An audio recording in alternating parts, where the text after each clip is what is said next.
Today's episode is sponsored by BetterHelp. Hey there, gamers. I'm award-winning science educator and professional nerd, Kyle Hill. It's easy to get overwhelmed in today's confusing world. That's why I'm a huge advocate for controlling what you can actually control. All this monkey junk up here. Get help that is better.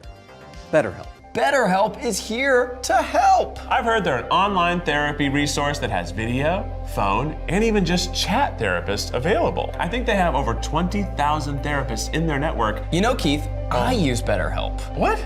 Yeah, I do. And something I love about it is that it's flexible. I can do it anywhere, anytime. My schedule's pretty chaotic. Maybe you relate? Mm-hmm. Therapy helps you figure out what's holding you back, so you can work for yourself instead of against yourself. As I'm sure many of you know by now, I've been a huge advocate of therapy since I started going about 6 years ago. It's helped me in almost every facet of my life. So whether you're dealing with anxiety or depression or just the day-to-day struggles of being human, therapy has been a guiding light for me. If you're thinking of starting therapy, give BetterHelp a try. I want to thank this video's sponsor, BetterHelp. Therapy should be accessible to everyone, and finding the right therapist shouldn't be hard. With BetterHelp, it's not. By filling out a few questions, BetterHelp can match you to a professional therapist online in as little as a few days. Your sessions can be via phone call, video call, or chat. I've done therapy over the phone before, and it really helps with that whole intimidation factor. Not having to drive to an office and being able to pace around while I talk was so freeing. Damn, BetterHelp can riz all the skibbity toilets in Ohio. So what I've probably shown you is a bunch of very popular YouTubers who are sponsored by BetterHelp. Now, these aren't sponsorships from 2018 before the first controversy, because this is a company, probably out of every company that pops up in sponsors, which is like actually notorious. Like, people hated it in 2018. But somehow a lot of these YouTubers now think it's actually okay to be sponsored by BetterHelp. Now, I made a video a couple weeks ago now about just YouTuber sponsorships, and I talked about BetterHelp and talked about, you know, why I personally don't like it, but I kind of didn't talk about the main reasons people didn't like it. Like, I spoke about why I didn't like it, because it was founded and run by an IDF veteran, not just a conscript, like someone who'd been in the IDF for like 6 years, and also someone who'd collabed with the Israeli government to provide free BetterHelp services to, I don't know, anyone affected by what's going on in Israel right now. Obviously, mainly Israelis. And I didn't really talk about all the other stuff, but for me, that was why it was bad. And today, what I wanted to do was go through like all the reasons it's bad. Like, I've been researching it, finding testimony from people who've both used BetterHelp as a patient and actual therapists who've actually worked for BetterHelp, who are paid terribly and, of course, overworked. So all round, it seems like a pretty terrible company that your virtuous YouTuber shouldn't be taking a sponsorship from. Now, like in my YouTube sponsorship videos, my criticism of these videos is more directed at YouTubers who, like, say they have certain ethics, and then they'll be sponsored by a company like this. So we have, like, Anthony Padilla having a whole podcast about mental health, and he probably thinks, oh, BetterHelp fits very nicely into that. But that becomes more predatory because it's so in line with your content, and then people will think, well, wow, this podcast talks about mental health. My mental health is bad. Let me download and subscribe to BetterHelp. It's a good creator for them to focus on because it'll probably get the most people in. Also, anecdotally, I've heard some people describe like the contract BetterHelp offers, which seems a lot better than other sponsorships. So that's probably why you're seeing it pop up absolutely everywhere right now. So hopefully this video serves as why BetterHelp is bad in 2024. So we're going to compile like all the things against it. And if someone asks, or some YouTuber says, oh my god, I didn't know it was bad, you can point them to this video, and then they can see all the reasons it's bad, and then they can decide, do they want to take a sponsorship from them? And if they do after this video, then you can make your mind up about their ethics and how easily they can be bought. So all of that coming up for you today. So support me on Patreon if you want to support my work continuing, and also get access to the Discord server. Also check out my main Instagram and also my new travel Instagram, where I'm posting a lot of reels of videos I recorded when I was doing my travels in Asia. Been quite fun to actually just do something because I like it, not just for like content as part of my job. And yeah, let's get into the video. So a little recap of what I said in my other video. I don't think YouTubers are all terrible for taking sponsorships. I just think it's like a case-by-case basis, and my criteria for sponsorship is the company known for being terrible? Also, I outlined, for me personally, a company being Israeli is something I'll never accept a sponsorship from, because I support things like BDS, and, you know, I talked about this at length because I actually did a follow-up video to my original video because people were saying I was like anti-Semitic and all that crap. So you can go check that out if you want me to elaborate further. But I was also saying, like, you know, I don't think people are terrible for taking sponsorships. Like, you've probably seen that one going around at the moment, Air Up. Seemingly every single YouTuber is sponsored by Air Up. But also, it feels like a certain type of YouTuber as well. It's like comedy slash maybe a bit leftist. Like Funky Frogbait, Curtis Connor, like a bunch of other people. So it feels like these brands very much know who to target. And I guess they have the demographic data of who tunes into these people. So yeah, this isn't cancelling everyone who does sponsorships, but for me personally, I don't really like doing them anyway, and I probably won't really be doing any in the future unless I really like the product, which I think is a good criteria of why someone should be sponsored by something. Like, you've used the product and you like the product. So maybe with the Air Up thing, they do genuinely like that. I don't know. So now let's get into BetterHelp. And I am going to talk about the Israel stuff a bit, but I'm going to, you know, save that for a bit later. So I first became aware of this company because YouTubers were being sponsored by BetterHelp in 2018, and then there was like a massive backlash against it. And I just want to reiterate some of this because it's like a lot of YouTubers now have collective amnesia where they forgot it was ever controversial. And also someone actually did point this out in the comments, and I forgot what YouTuber it was. They said someone who'd made a video in 2018 criticizing BetterHelp was doing BetterHelp sponsorships today. I really want to know who this person was, so let me know if you know. So just Julia Alexander at Polygon reporting, YouTube's BetterHelp mental health controversy explained. So in ad reads for the app, YouTube creators describe a product that more and more people are expressing concerns over. Chandler N. Wilson told his viewers the app was full of psychologists who could help people going through a tough time. Gabby Hanna used the word professional to talk about the mental health experts available to talk to people. The company's terms of service tell a different story though. The terms of service explicitly state that the company can't guarantee a professional or even license professionals, and we're going to get back to this a bit later when we talk about BetterHelp's rise in the UK. So according to their terms of service, we do not control the quality of the counsellor services, and we do not determine whether any counsellor is qualified to provide any specific service, as well as whether a counsellor is categorised correctly or matched correctly to you. The terms also acknowledge that the full responsibility of authenticating the person on the other end of the phone falls on the individual who signed up for the app. These terms of service were last updated in July 2016, and none of this information appears in any videos that are sponsored by the app. Since then, BetterHelp founder and CEO Alan Mattis, who we're going to talk about a bit later, has taken to Reddit to defend BetterHelp's name from concerned YouTubers and numerous customers who have reported terrible experiences. People on Reddit, Twitter, and in YouTube comments have claimed that counsellors never showed up for appointments, or the company took hundreds of dollars for 1 month's payment before the 7-day free trial was up. And what is actually really funny is I found the CEO's Reddit account, and all the comments are just him replying to like random ass Reddit posts, like talking about how bad BetterHelp is, or actually trying to like advertise it or defend people who took these sponsorships. So yeah, back in the day, this is what BetterHelp was known for, sponsoring loads of popular YouTubers and then getting like a massive backlash of why the site was terrible, how you didn't really know who you were speaking to, like were they qualified for anything, and also lots of people detailing like a very terrible experience with the supposed therapist, right? So all of that together created this big backlash, and lots of YouTubers actually dropped it as a sponsor because the audience backlash was so big. So that's the context, right? It's not too often you have certain companies that keep popping up on YouTube sponsors that go through like multiple controversies, but that's the first one. There's going to be a lot more. Now, this is the point I made more on my original video, but yeah, the CEO and founder, Alon Mattis, is an IDF veteran. And if you go on his social media, it is like pretty typical Zionist stuff, like retweeting that Columbia University guy who's saying he's being cancelled for being pro-Israeli, retweeting the leader of the opposition in Israel saying, you know, talking about that stupid Super Bowl ad, liking stuff saying like, I'm Irish, but I stand with Israel because they have a right to protect themselves. He also likes progressive people sometimes, so maybe he's like a left-leaning Zionist, and I've made a whole video about how that's a tradition that goes back to the 40s and 30s. Like, it is a very bizarre contradiction.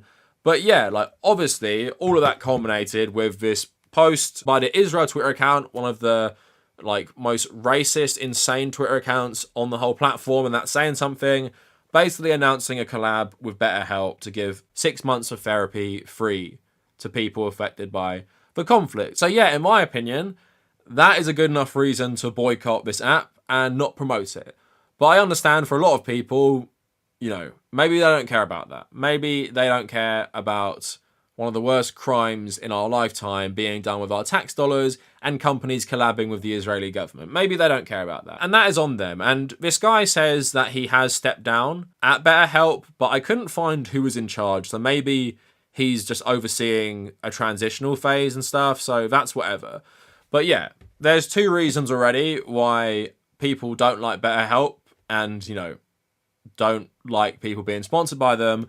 But now let's actually get into the user experience. And going onto the therapist subreddit and reading people who actually worked there is very, very enlightening. And also, you know, you've heard people's experiences before, but let's listen to some as well. So here's one TikTok I found about people talking about their experience. How many years do you think it's going to be before we see a true crime documentary about BetterHelp? So I tried BetterHelp twice. I actually got a refund from them. So my first therapist was 10 minutes late to our 10-minute meeting, our first initial meeting. And then she was like, oh, wow, we don't have a lot of time. So I told her about something, and it was like something traumatic for me. And she focused so much on the other people's pronouns and sexuality that like the story didn't even matter at this point. And then she kept trying to sell me her book. So I contacted them and I got a different therapist. He was also late and just completely missed our first meeting. We set a second one. He missed that one. And then he just texted like, oh man, I'm so sorry. I was at my other job. And I was just like, what? So just to start with, that TikTok touches on stuff we're going to get into, that these people often show up late. And they often show up late because BetterHelp is essentially like the gig economy. It's like being an Uber Eats delivery driver on the side of like another job. A lot of these people are overworked, and BetterHelp also don't pay you well. So you're trying to cram in as many clients as possible. Now, the story about someone trying to sell them their book and being hung up on other parts of his story, that's a common thing as well, the lack of professionalism. And we're going to talk about that a bit later in regards to the UK and the screening process for how people actually get hired by BetterHelp doesn't seem to be that good. And when I read testimony like this, I'm like, who in their right mind is going to talk to anyone at BetterHelp? Like, can you imagine divulging something super personal to someone who's potentially like the 2 mentioned here, right? I would never ever do it. And then, as we're going to talk about, BetterHelp has agreed a big fine from the FTC from like sharing user data.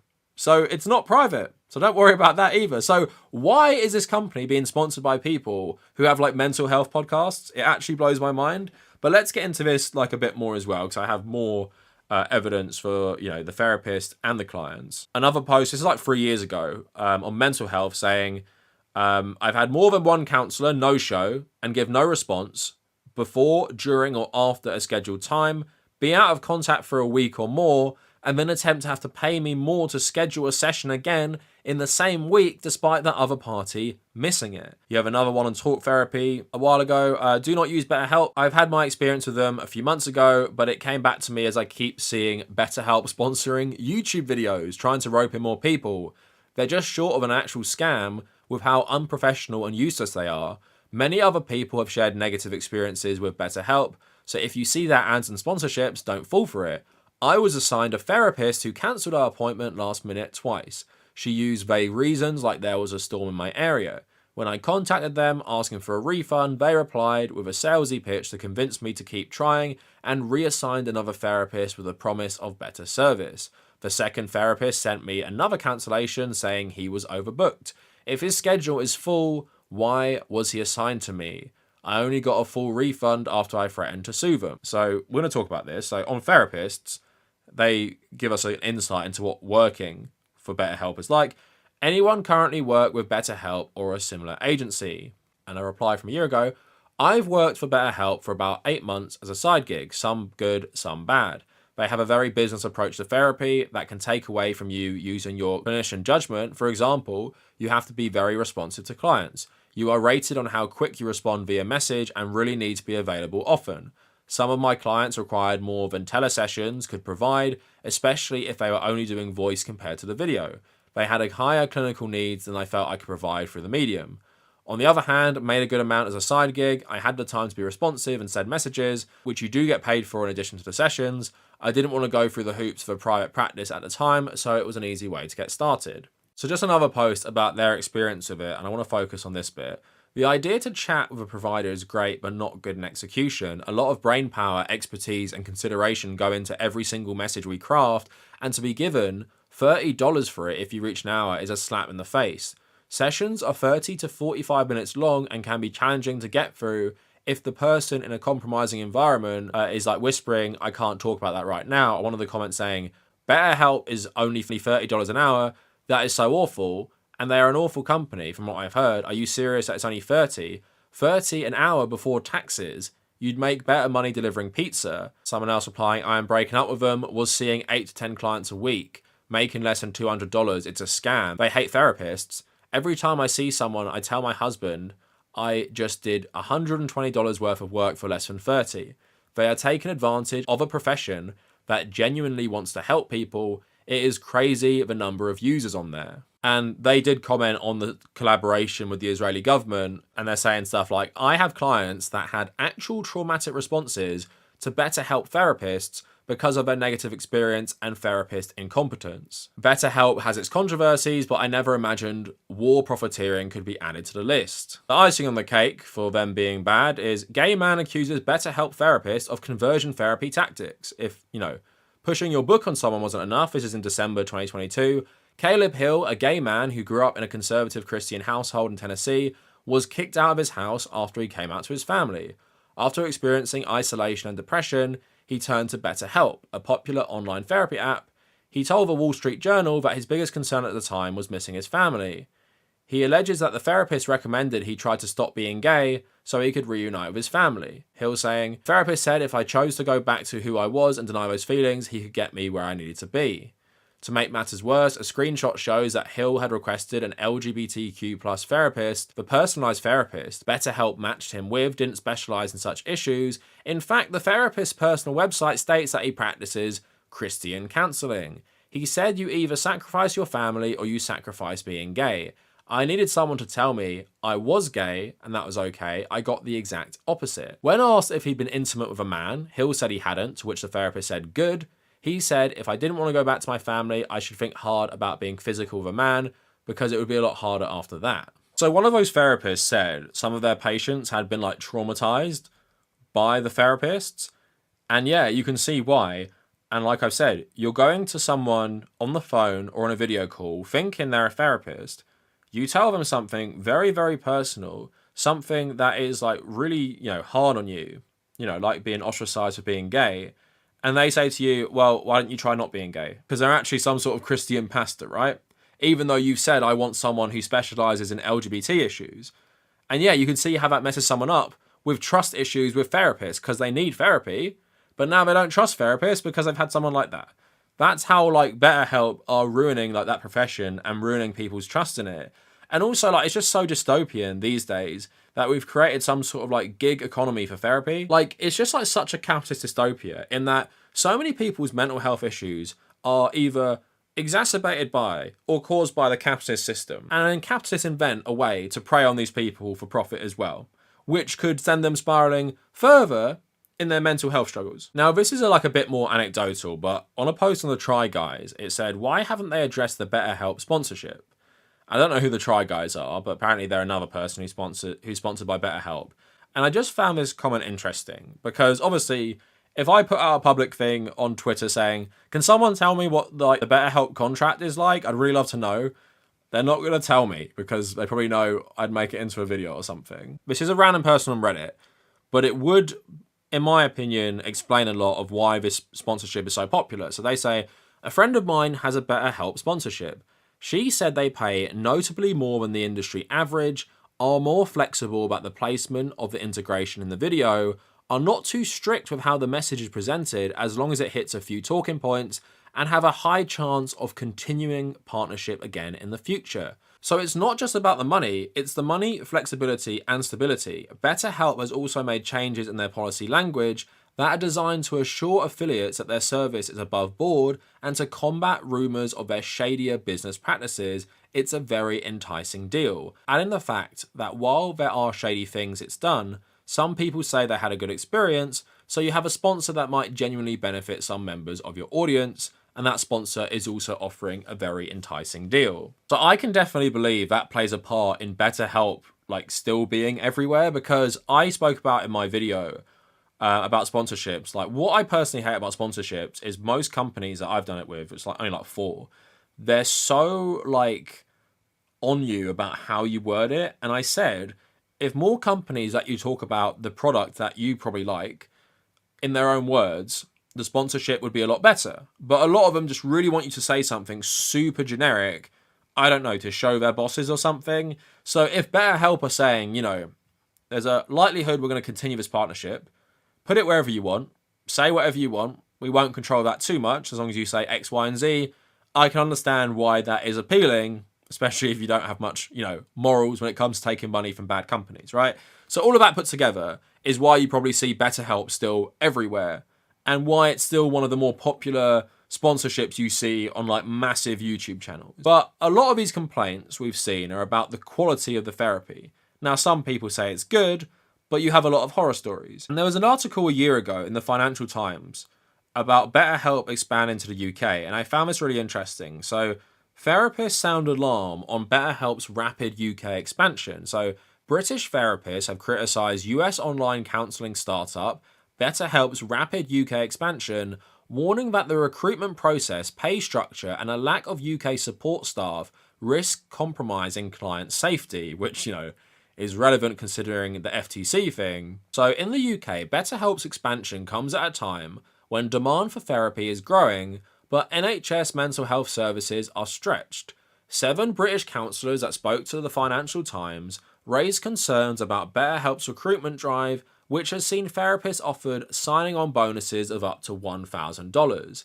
After submitting documentation and information about their professional experience, new recruits have an informal call with a US-based employee. Everything I said was super awesome, and it didn't seem like a professional interview in any shape or form, one therapist said. Therapists were not asked about safeguarding scenarios, unlike in other recruitment processes for similar roles, and once they started seeing clients, they had no access to UK-based support staff. There was no rigour at all and no robust procedures to ensure I was a safe counsellor, said Sally Jenkins, a BACP registered therapist based in Swansea, who joined the platform in August 2022. There's no supervisor or boss, there's no one to phone, she added. BetterHelp said its therapist onboarding process is extremely robust, with only 25% of applicants being approved.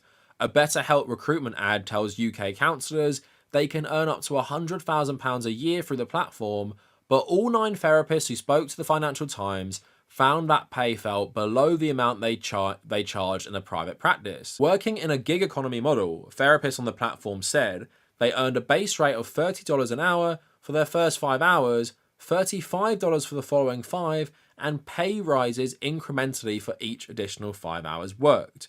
They do not earn a full session's pay if clients fail to attend or if the technology fails. As therapist payments are structured in dollars, pay also fluctuates with exchange rates. BetterHelp said it did compensate therapists for repeat missed client appointments.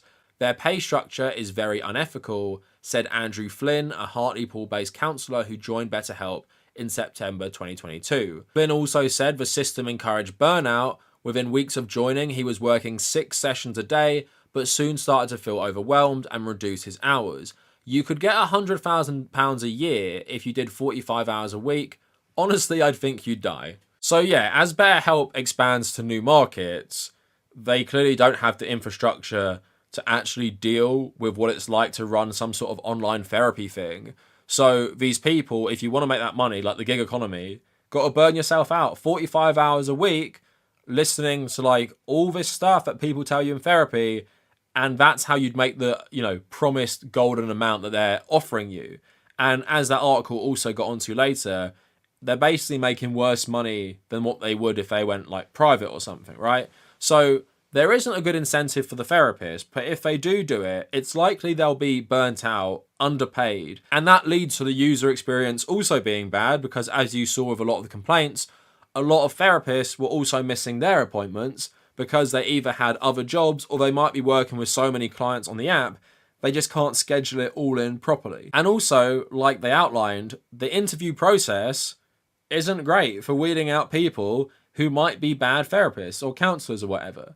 So you have all these issues together with all the ones we spoke about. Does this sound like a brand you want to, push on your audience? And that's the thing, right? Your audience make you. Your audience make your, money for you. Your audience help make your income. For me, it's based on ad revenue. And then I have my Patreon and stuff.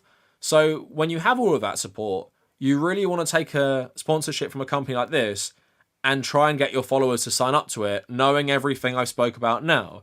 Now, just to finish the video, we have one more thing because, yes, BetterHelp has actually got into legal trouble with the US government. So BetterHelp shared customer data while promising it was private, says the FTC. And this is about a year ago, but BetterHelp has agreed to pay $7.8 million to settle charges from the Federal Trade Commission that it was improperly sharing customers' sensitive data with companies like Facebook and Snapchat, even after promising to keep it private.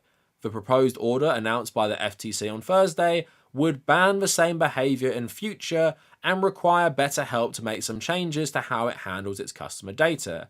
According to the regulator, the sign-up process for the company's service promised consumers that it would not use or disclose their personal health data except for limited purposes. However, the FTC alleges that the company instead used and revealed consumers' email addresses, IP addresses, and health questionnaire information to Facebook, Snapchat, Criteria, and Pinterest for advertising purposes. The FTC also says that the company gave customer service agents full scripts to try and reassure users that it wasn't sharing this identifiable or personal health information after a February 2020 report from Jezebel exposed some of its practices.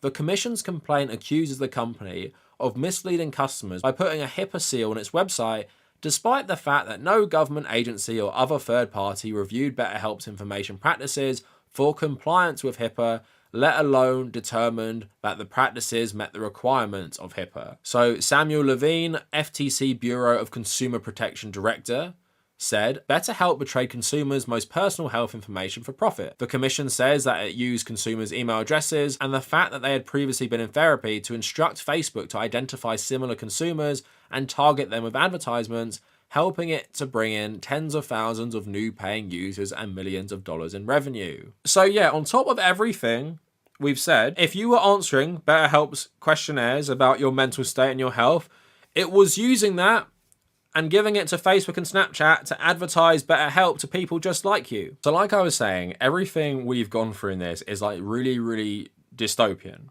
And I don't even think you could predict it back in the day that you'd have, unqualified therapists taking loads and loads of calls, actual qualified therapists being overworked, underpaid, people divulging their worst traumas to people on an app only for that app to turn around and sell your data to one of the worst companies, Facebook, so they can advertise and prey on people just like you. And not only that, they will sponsor your favorite YouTubers who will also sell you this, so their audience can sign up to doing this BetterHelp thing. And some of the YouTubers going along with this will be people who run podcasts that talk about mental health all the time. So I don't know about you, I think that's pretty unethical, and I think these people shouldn't be sponsored by BetterHelp. And if they get all funny about it and pretend they don't know why this company is bad, then direct them to this video. Direct them to this video, they can sit through it, they can listen to everything I've said, and then they can still decide, I want to take this money. And it's totally on them, but I think a lot of their audience shouldn't view them in the same light if they're willing to sell out their audience for profit from a bad company. And also, a lot of the people I'm talking about here are very successful and very wealthy YouTubers. They're not people with like 50k subs. They're people who are already famous and wealthy and have millions of subs. And they're so greedy, they're still doing this. So anyway, let me know what you guys think down in the comments, and if you made it this far, thank you for watching.